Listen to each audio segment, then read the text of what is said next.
Just do it. Had a kid who I loosely knew locally through a friend, and he came up to me like, "How do I do it?" And it's like, seriously, like all I did when I started was that I just had my iPod, group of friends. Everyone's got a group of friends out riding bikes. You start taking photos. Just start doing it. You very quickly realize whether you like riding bikes or you like taking photos, or even if bikes aren't your thing, and you want to do a street photography or you want to do wedding photography or whatever, it's um, kind of just a case of just go out and do it. You don't need a whole lot to start. Certainly these days, you just need your mobile phone and the willingness to learn. And you can definitely learn a lot of the basics online in your 1 minute YouTube videos. Yeah. Yeah, just get out and do it. Don't be afraid to, because certainly, like when I started, I was certainly a little bit afraid to just go to these big events and start taking photos. But it's just how you do it. No one hates you for being there because you're a young kid with a camera. And I certainly like seeing these new photographers, new young kids with big dreams and small cameras come out and just taking photos for fun of it. Yeah, it's sick.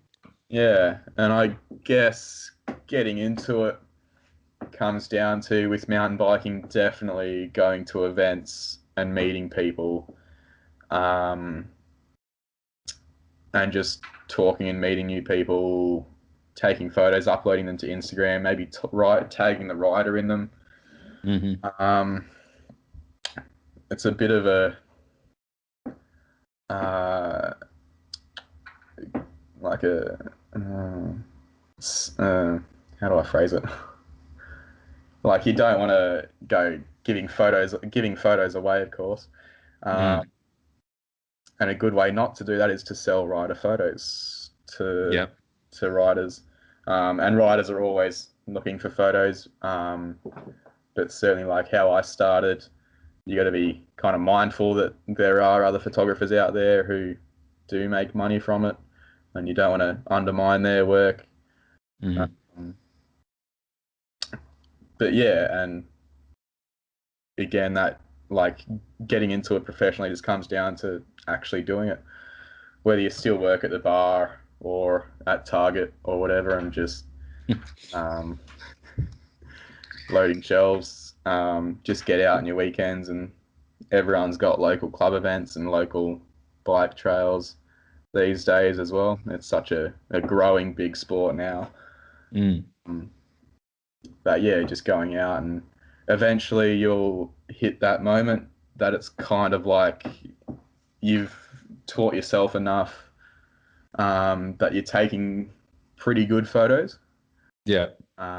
Speaking from experience, that, like, when you're just uploading to Instagram and you're geo-tagging or whatever, or you're tagging riders in photos,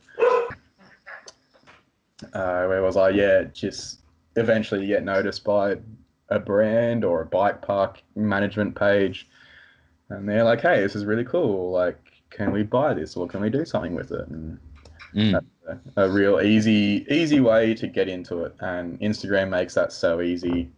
It's just being mindful that there are other photographers out there trying to actually make a living and pay for their fuel every week.